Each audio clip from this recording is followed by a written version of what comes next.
local and indigenous communities are on the front lines of land degradation, biodiversity loss, and climate change.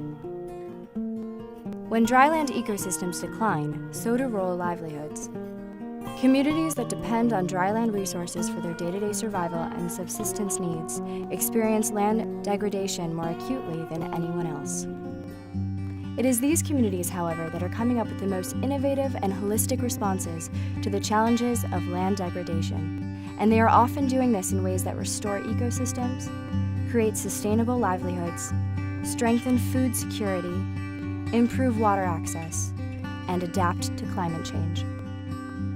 The Equator Initiative is a United Nations-led partnership that works to identify and support local sustainable development solutions for people, nature, and resilient communities. The Equator Prize was developed to shine a spotlight on local efforts to reduce poverty through the conservation and sustainable use of biodiversity.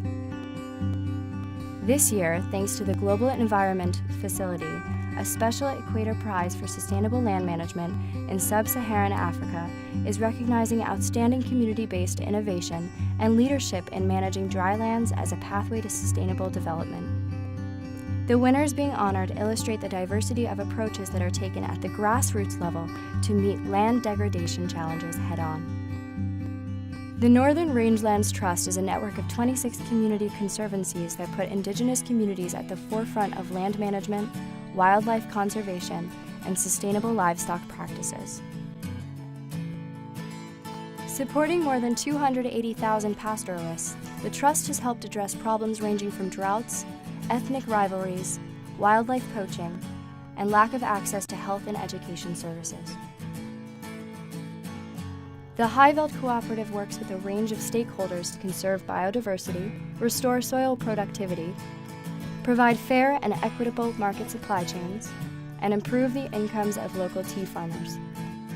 Farmers are provided with organic and fair trade certification, as well as market access and training in the cultivation of drought-resistant varieties of rooibos cheese.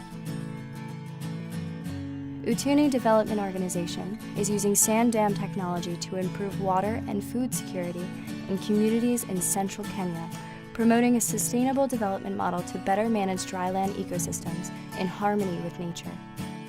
More than 80 self-help groups have been established, with over 2,700 farmers receiving training in water management, food security, sustainable agriculture, tree planting, and alternative income generation. Developed in response to water scarcity, environmental degradation, declining agriculture yields, and high rates of poverty, Association Zoram Naktaba works with 10 villages to restore degraded land through the reintroduction of traditional agricultural approaches. In demonstration plots that have been set up by local farmers, sorghum yields have tripled and space has been created for farmers to learn firsthand about pond and hedge techniques that are restoring land and improving productivity.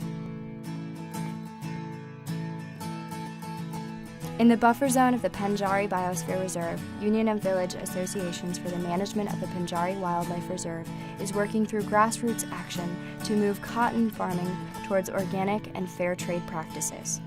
By investing in organic cotton, the association is creating more lucrative market supply chains. Across the Sahel, from west to East Africa, from the savannas of the east to the shrublands and deserts of the south, local communities are taking action to restore and sustainably manage their land, thereby securing their livelihoods and a better future for all.